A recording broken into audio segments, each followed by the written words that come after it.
जरा सोच कर देखो, अगर कोई इंसान ऐसा हो जो सिर्फ लोगों को बेवकूफ बनाने तक ही न रुके, बल्कि दुनिया के सामने खुद को एक पूरे देश का मालिक बताने लगे।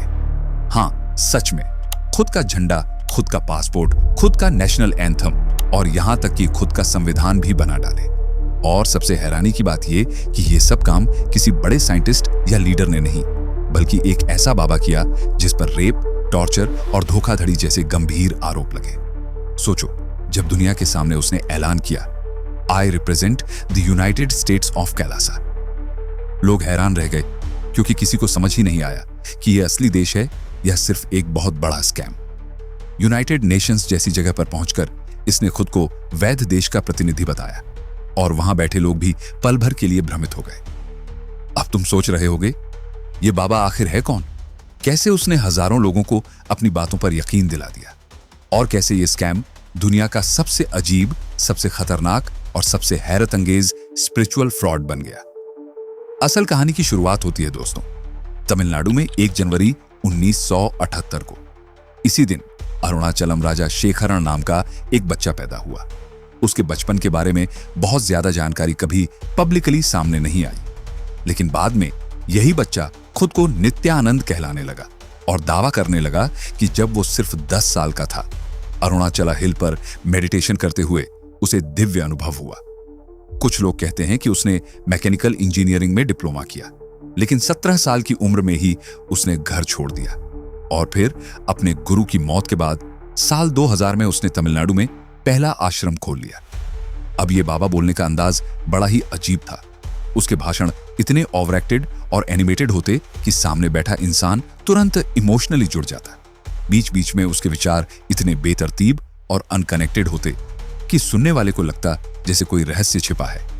बाकी फर्जी बाबाओं की तरह उसने भी चमत्कारों का खेल शुरू कर दिया। बड़े बड़े दावे कि वो कैंसर जैसी बीमारियां ठीक कर सकता है, यहां तक कि इंग्लिश में योगा और स्पिरिचुअलिटी पढ़ाने लगा। साल 2003 तक आते आते साउथ इंडिया की कई जगहों पर उसके आश्रम खुल गए।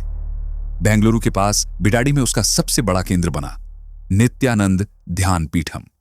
वक्त के साथ उसकी पॉपुलैरिटी और बढ़ती गई और जब तक 2010 आया, इंडिया ही नहीं बल्कि अमेरिका समेत कई देशों में उसके मेडिटेशन सेंटर्स खुल चुके थे।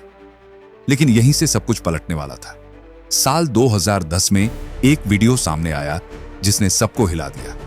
भगवा कपड़े पहना वही बाबा जो खुद को ब्रह्मचारी और नपुंसक बताता था, एक तमिल एक्ट्रेस के साथ आपत्तिजनक हालत में रिकॉर्ड हो गया। चैनलों पर बवाल मच गया। शुरू में उसने इस वीडियो को फेक कहा और सफाई में दावा किया, मैं तो वर्जिन हूं। उसके अंधभक्त भी मान गए, क्योंकि झूठे और बढ़ा चढ़ाकर बोले गए भाषण सुनने की आदत उन्हें पहले से थी। लेकिन असली झटका तब लगा जब सामने आया कि यह वीडियो आरती राव ने रिकॉर्ड किया था, एक महिला जो अमेरिका में रहती थी और खुद नित्यानंद की फॉलोअर थी। उसने बताया, मैंने दिसंबर 2009 में नित्यानंद से परमिशन ली थी कि उसके कमरे में एयर प्यूरिफायर लगाऊं। उसी डिवाइस में एक हिडन कैमरा था जो मोशन एक्टिवेटेड था।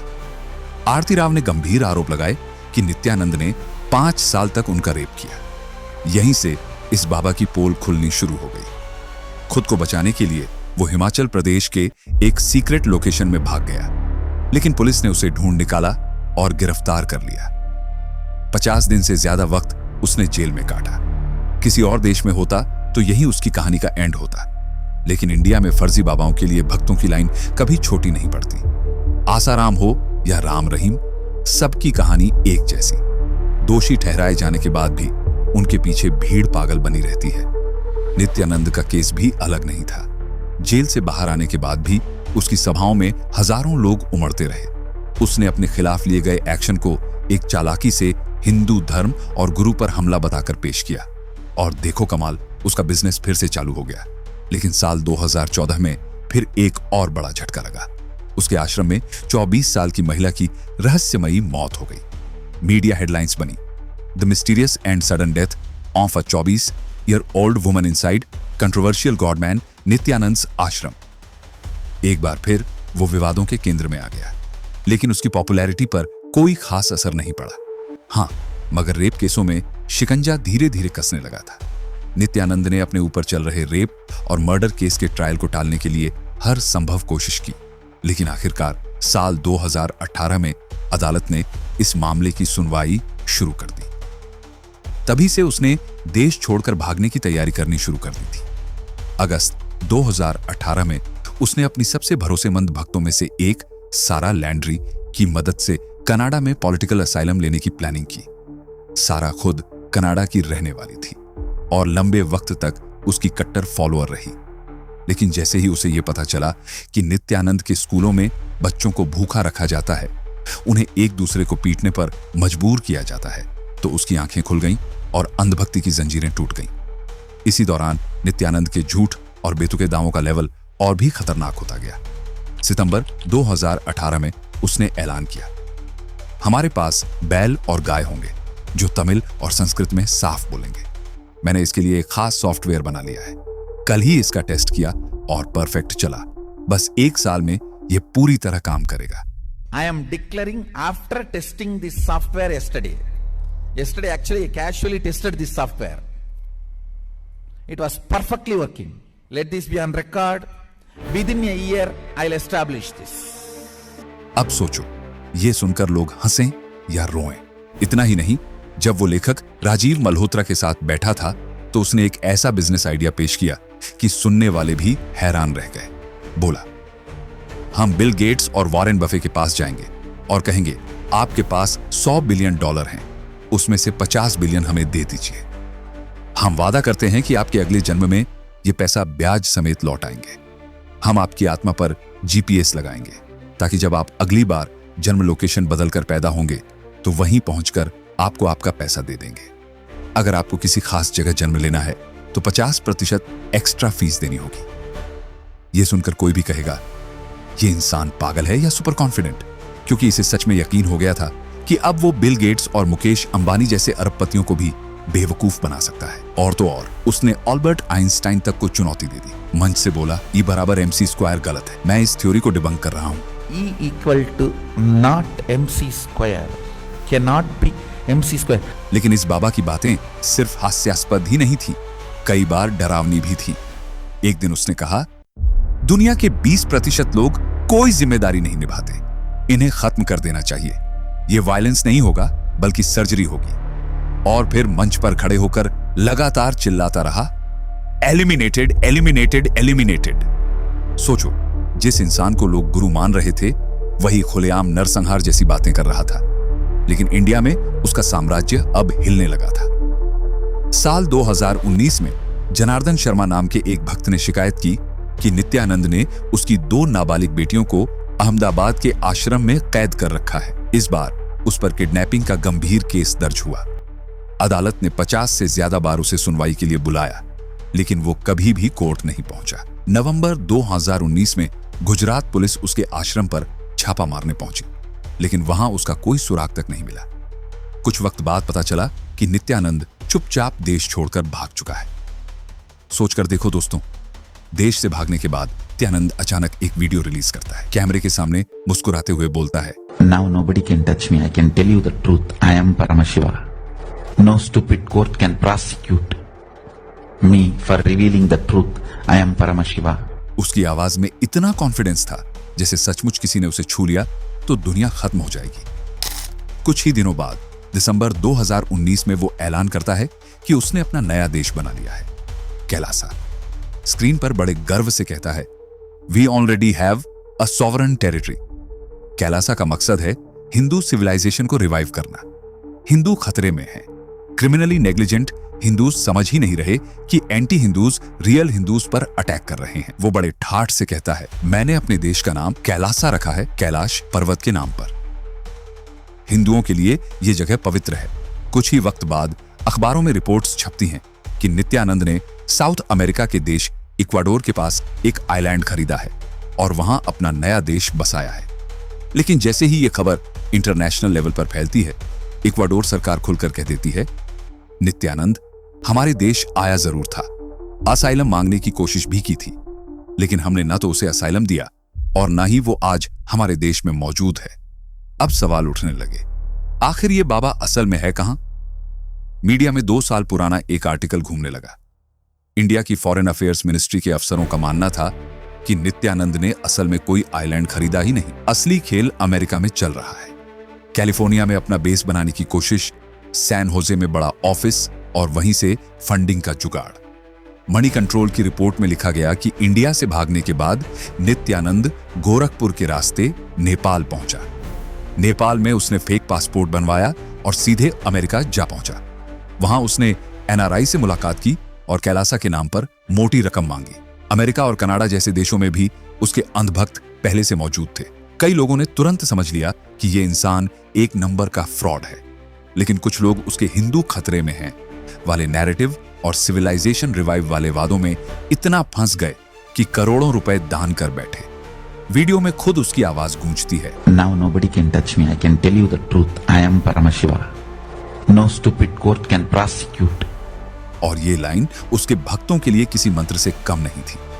लेकिन हकीकत यह है कि कानून और सच से भागते भागते नित्यानंद ने झूठ और भ्रम का ऐसा जाल बुना जिसमें आज तक कई लोग फंसे पड़े हैं। सोच कर देखो दोस्तों, वो लोग जिन्होंने करोड़ों रुपए अपनी जेब से निकालकर नित्यानंद जैसे फ्रॉड बाबा को फंड कर दिया, उनमें से एक नाम इंडिया की टॉप आईटी कंपनी के फॉर्मर सीईओ का भी था। ये शख्स खुलेआम कहता था कि नित्यानंद कोई क्रिमिनल नहीं बल्कि हिंदू धर्म का प्रचारक है और इसके खिलाफ जो भी आवाजें उठ रही हैं वो सब एंटी हिंदू फोर्सेस है। अब सोचो कितना आसान है ऐसे लोगों को बेवकूफ बनाना। चाहे कोई कितना भी बड़ा मर्डरर, रेपिस्ट या फिर आतंकवादी क्यों ना हो, बस ये बोल दो कि भाई मैं तो हिंदू धर्म का प्रचारक हूं, मेरे खिलाफ जो भी आरोप हैं वो सब एंटी हिंदू ताकतों की साजिश है। कुछ इसी चालाकी से नित्यानंद ने एक साल के अंदर अंदर अमेरिका, यूके और एशिया में 13 अलग अलग एनजीओ खोल लिए।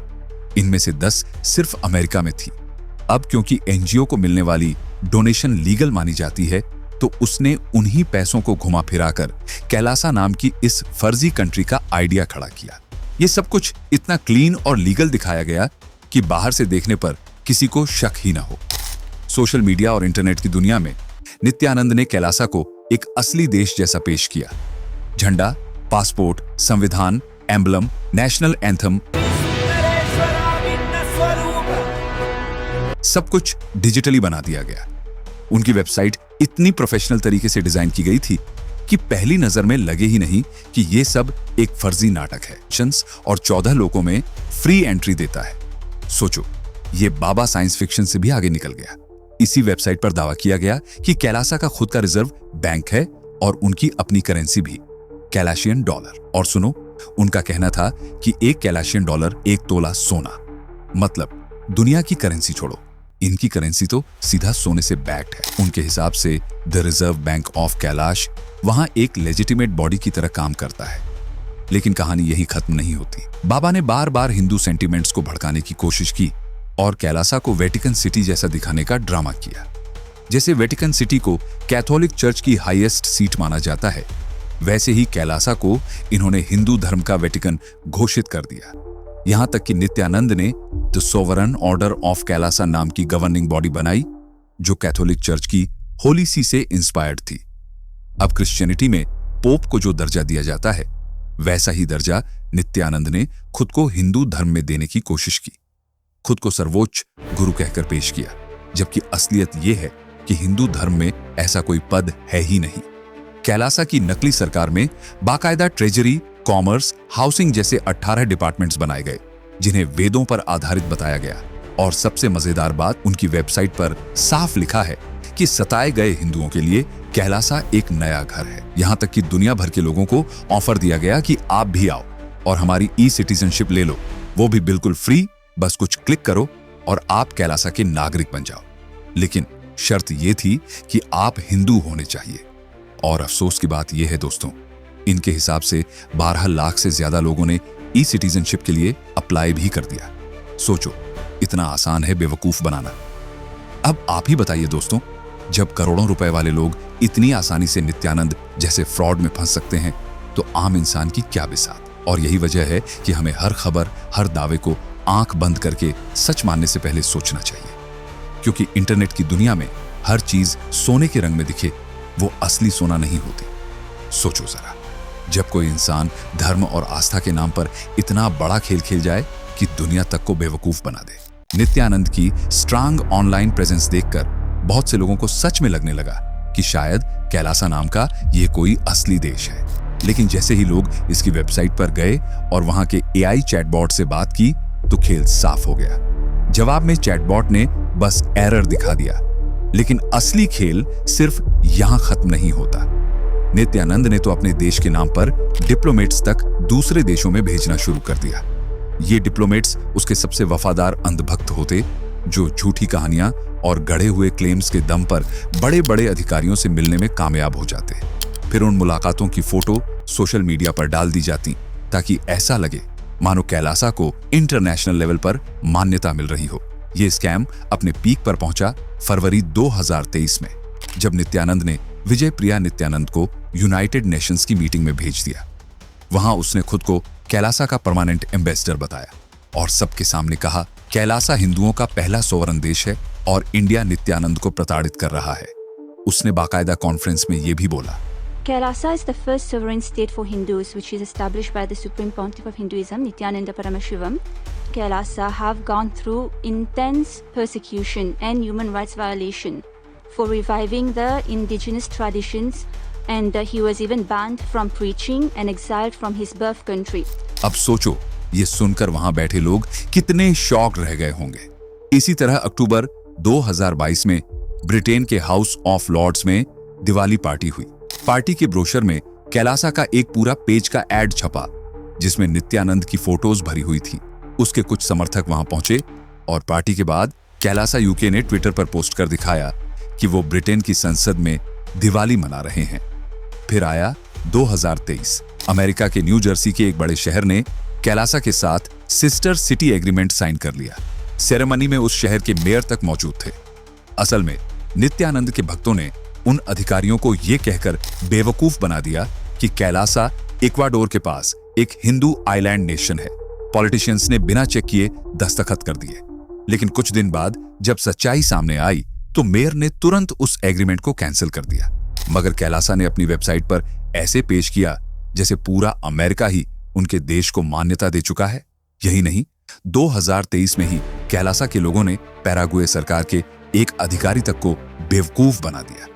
उस अधिकारी से बात कर उन्होंने एक मेमोरेंडम ऑफ अंडरस्टैंडिंग साइन करवा लिया। इसमें लिखा था कि पैराग्वे कोशिश करेगा कैलासा को यूनाइटेड नेशंस जैसी इंटरनेशनल बॉडीज में जगह दिलाने की। Paraguay agreed to explore diplomatic relations with Kailasa and support the admission of Kailasa as a sovereign nation. Meanwhile, Kailasa would offer help to Paraguay too, in a variety of issues, including irrigation. लेकिन जैसे ही ये खबर public हुई, उस अधिकारी को तुरंत उसकी नौकरी से निकाल दिया गया। यानी साफ है कि नित्यानंद और उसके भक्त सिर्फ लोगों की आस्था से खेल नहीं रहे थे, बल्कि पूरी दुनिया को बेवकूफ बनाकर इंटरनेशनल लेवल पर भी स्कैम कर रहे थे। सोचो दोस्तों, नित्यानंद और उसके लोग खुद को हिंदू धर्म का असली रिप्रेजेंटेटिव बताकर पूरी दुनिया को ऐसे स्कैम कर रहे थे जैसे ये कोई इंटरनेशनल लेवल की फिल्म चल रही हो। धीरे धीरे इनका कॉन्फिडेंस इतना बढ़ गया कि इन्हें सच में लगने लगा अब तो अपना देश बसाना चाहिए। उनके पास इंटरनेशनल मीटिंग्स की फोटोज थी, स्ट्रॉन्ग ऑनलाइन प्रेजेंस थी, डिप्लोमेटिक इमेज थी, पर एक चीज की भारी कमी थी और वो थी जमीन। बिना जमीन के देश कैसा? इसी कमी को पूरा करने के लिए सन 2024 में कैलासा के लोग टूरिस्ट बनकर साउथ अमेरिका के देश बोलिविया पहुंच गए। यहां उन्होंने अमेज़न जंगल में रहने वाले कुछ आदिवासियों को टारगेट किया। प्लान साफ था, पहले उनकी हेल्प करके भरोसा जीतना और फिर धीरे धीरे उनकी जमीन हड़प लेना। इससे पहले कैलासा के लोग बोलिविया के प्रेसिडेंट लुइस आर्से के साथ फोटो खिंचवाने में भी सफल रहे थे। अब जब उनके पास प्रेसिडेंट के साथ फोटो थी तो उनके लिए यह स्कैम और भी आसान लग रहा था। एक आदिवासी ग्रुप का सदस्य पेड्रो गवासी को बताता है, कैलासा के लोग पहले हमारे पास आए और बोले, हम तुम्हें फॉरेस्ट फायर से निपटने में मदद करेंगे। हमने सोचा ये लोग सच में मदद करना चाहते हैं, लेकिन थोड़े वक्त बाद ये जमीन लीज पर लेने की बात करने लगे। पेड्रो और उसका ग्रुप मान भी गया। उन्होंने सोचा चलो 25 साल के लिए लीज दे देते हैं, बदले में हमें हर साल लाखों डॉलर मिलेंगे। लेकिन असली गेम तो यहां से शुरू हुआ। जब कैलासा के लोग लीज एग्रीमेंट लेकर आए तो उसमें सब कुछ इंग्लिश में लिखा हुआ था। आदिवासी लोग ज्यादा समझ नहीं पाए और जैसे ही डिटेल्स सामने आई तो सबके होश उड़ गए। एग्रीमेंट में लिखा था कि जमीन 25 साल के लिए नहीं बल्कि 1000 सालों के लिए लीज पर दी जाएगी। और सिर्फ जमीन ही नहीं, उस इलाके की सारी सोवर्निटी और ऑटोनॉमी भी कैलासा की होगी। एयर स्पेस से लेकर जमीन के अंदर और बाहर मौजूद हर रिसोर्स उन्हीं का होगा। इतना ही नहीं, उस एग्रीमेंट में यह भी लिखा था कि अगर कभी कैलासा के देश पर कोई हमला करता है तो अमेजॉन के ये आदिवासी अपनी जान तक दांव पर लगाकर कैलासा की रक्षा करेंगे। साथ ही उसे यूनाइटेड नेशंस में शामिल कराने में पूरा सपोर्ट देंगे। अब सोचो, एक फर्जी बाबा का गैंग किस लेवल तक पहुंच गया था। लोगों को बेवकूफ बनाते बनाते इंटरनेशनल जमीनें तक हड़पने निकल पड़े थे। सितंबर 2024 से लेकर नवंबर 2024 के बीच कैलासा के लोगों ने बोलिविया के कम से कम 4 आदिवासी ग्रुप से ऐसे ही डील्स साइन कर डाली। सब कुछ प्लान के हिसाब से चल रहा था और ये स्कैमर्स सच में सोच रहे थे कि अब उनके इमेजिनरी देश के पास असली जमीन भी हो जाएगी। लेकिन कहानी यहां पलट जाती है। बोलिविया का एक अखबार एल डेबर इस पूरी चालबाजी की तह तक पहुंच गया। अखबार के कुछ बहादुर जर्नलिस्टों ने इन्वेस्टिगेशन शुरू की और खुलासा किया कि कैलासा ने 3 आदिवासी ग्रुप से कुल 4,80,000 हेक्टेयर जमीन लीज पर ली है। यह खबर जैसे ही पब्लिक हुई, पूरे देश में हड़कंप मच गया। बोलिविया की सरकार तुरंत हरकत में आई और सारे एग्रीमेंट्स रद्द कर दिए। इतना ही नहीं, कैलासा से जुड़े 20 लोगों को गिरफ्तार कर लिया गया, लेकिन उन्हें कैलासा भेजने की बजाय उनकी असली होम कंट्रीज में डिपोर्ट कर दिया गया। यानी नित्यानंद का यह स्कैम फिर से धड़ाम से जमीन पर आ गिरा। दोस्तों, 24 मार्च को आखिरकार बोलिविया की अथॉरिटी ने बड़ा कदम उठाया और वहां की जमीन और आदिवासियों की संप्रभुता की सुरक्षा के लिए कैलासा से जुड़े 20 लोगों को पकड़ लिया। सोचो, इस गिरोह में भारतीय, ब्रिटिश, अमेरिकी और चीनी नागरिक शामिल थे। मतलब ये कोई लोकल फ्रॉड नहीं, बल्कि सचमुच एक इंटरनेशनल लेवल का स्कैम था। लेकिन नित्यानंद, वो तो जैसे अपनी ही अलग दुनिया में जी रहा था। अजीबोगरीब दावे करना उसकी आदत बन गई थी। साल 2020 में उसने भाषण देकर कहा था, धरती अंदर से खोखली है, उसमें एलियन सिविलाइजेशन रहती है। मैं खुद उसी एलियन डायमेंशन से आया हूं। And there is a civilization inside that. Earth is not solid as you think, it is a hollow. अरुणगिरी Yogeshwar नाम का एक प्राणी जो कैलासा से आया था, वो सालों धरती के अंदर रहा। जब उसे लगा कि अब वक्त है तो वो बाहर आ गया। और अब मैं इसी बॉडी को प्रोसेस कर रहा हूं, इसी के जरिए दुनिया को सच्चाई बता रहा हूं। जरा सोचो, ऐसे बेतुके दावों पर भी हजारों लोग यकीन कर लेते थे। और यही बात खत्म नहीं हुई। अपने एक और वीडियो में उसने बोला, मैं 300 करोड़ लोगों को अलौकिक शक्तियां देने वाला हूं। इंसान की 2 आंखें नहीं रहेंगी, मैं सबको तीसरी आंख दूंगा। और यह काम मैंने पहले ही शुरू कर दिया है। यानी लोगों को दिव्य शक्तियों का लालच देकर झूठे वादों का जाल बुनना जारी था। फिर उसने एक और नया पागलपन फैलाया। मैं एक कॉस्मिक एयरपोर्ट बना रहा हूं जहां एलियंस उतरेंगे, एक हाई फ्रीक्वेंसी जोन जहां से ब्रह्मांड की ऊर्जाएं सीधे धरती पर आएंगी। लेकिन सच्चाई का सामना हर झूठ को करना ही पड़ता है। आज के दिन नित्यानंद और उसका कैलासा घोटाला पूरी तरह एक्सपोज हो चुका है। इक्वाडोर में कोई आइलैंड उसने कभी खरीदा ही नहीं था।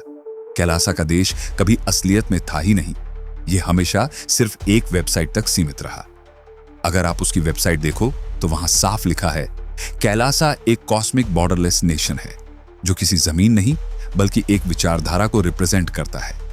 यानी जब दुनिया ने उसकी असलियत पकड़ ली तो अब उसने कहानी बदल दी। अब कहता है Kailasa world's greatest digital Hindu nation है। मतलब साफ है दोस्तों, ये पूरा खेल सिर्फ लोगों को बेवकूफ बनाने का था। झूठे दावे, फर्जी कहानियां और ऑनलाइन स्कैम। और इसी वजह से आज ये बाबा और उसका देश दोनों ही दुनिया की सबसे बड़ी कॉमेडी बन चुके हैं। साल 1933 का मॉन्टी वीडियो कन्वेंशन दुनिया का वो इंटरनेशनल लॉ है जो साफ साफ बताता है कि किसी भी देश को तभी एक असली देश माना जाएगा जब उसके पास एक तयशुदा जमीन हो, स्थायी आबादी हो, एक सरकार हो और बाकी देशों से रिश्ते रखने की काबिलियत हो। अब कैलासा को देख लीजिए, न जमीन है, न कोई पक्की आबादी, न असली सरकार और न ही डिप्लोमेसी की औकात। और ये सब जानते हुए भी नित्यानंद अपने भक्तों को बेवकूफ बनाता रहा। जो लोग इसे करीब से जानते हैं वो साफ कहते हैं, ये कोई भगवान नहीं है, बस एक सस्ता जादूगर है जो 2-4 सस्ते करतब दिखाकर लोगों को अपने जाल में फंसा लेता है।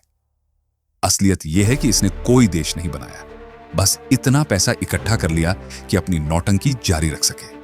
हैरानी की बात यह है कि इसके अंधभक्त आज भी इसकी बातों पर आंख मूंद कर भरोसा करते हैं। कभी खुद को भगवान शिव का अवतार बताता है, कभी कह देता है कि मैं ही शिव हूं, और तो और ये तक दावा कर देता है कि अपने भक्तों की मौत को भी रोक देगा। लेकिन वक्त हमेशा सच दिखा ही देता है। अगस्त 2022 में जब ये खुद बीमार पड़ा तो अपने आप को अमर बताने वाला बाबा इलाज कराने के लिए श्रीलंका में पॉलिटिकल असाइलम मांगने लगा ताकि एयर एम्बुलेंस से आकर इलाज करा सके। जून 2025 तक ये फ्रॉड बाबा अभी भी फरार है। किसी को नहीं पता ये किस बिल में छिपा बैठा है, मगर इसके YouTube चैनल पर रोजाना वीडियो अपलोड होते हैं, लाइव स्ट्रीम्स चलते रहते हैं। उन वीडियो में ये हमेशा एक महाराजा जैसी कुर्सी पर बैठा खुद को भगवान दिखाने की नौटंकी करता है।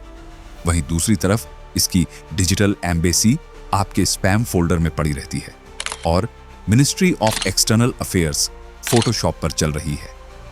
टाइटल्स देने की बीमारी इतनी बढ़ चुकी है कि देश के लोग कम हैं और इसके अपने खिताब ज्यादा। कभी सुप्रीम पॉन्टिफ, कभी डिवाइन हीलर, तो कभी इनकारनेशन ऑफ विजडम। अब सवाल यह है कि ऐसे ढोंगियों को पहचानना क्यों जरूरी है, क्योंकि आज भी बहुत से लोग हमारे देश में खुद को नॉन बायोलॉजिकल बताते हैं, दावा करते हैं कि उनके पास अलौकिक शक्तियां हैं। ये वही लोग हैं जो धर्म का सहारा लेकर अपने गुनाह छिपाते हैं। ऐसे फर्जी बाबाओं से बचने के लिए जागरूक होना बेहद जरूरी है। दोस्तों, हम यहां सिर्फ सच को सामने ला रहे हैं। हम किसी की धार्मिक भावनाओं को ठेस पहुंचाने का इरादा नहीं रखते। हम YouTube की कम्युनिटी गाइडलाइंस का पूरा सम्मान करते हैं और हमेशा फैक्ट्स और रिसर्च पर ही कंटेंट तैयार करते हैं।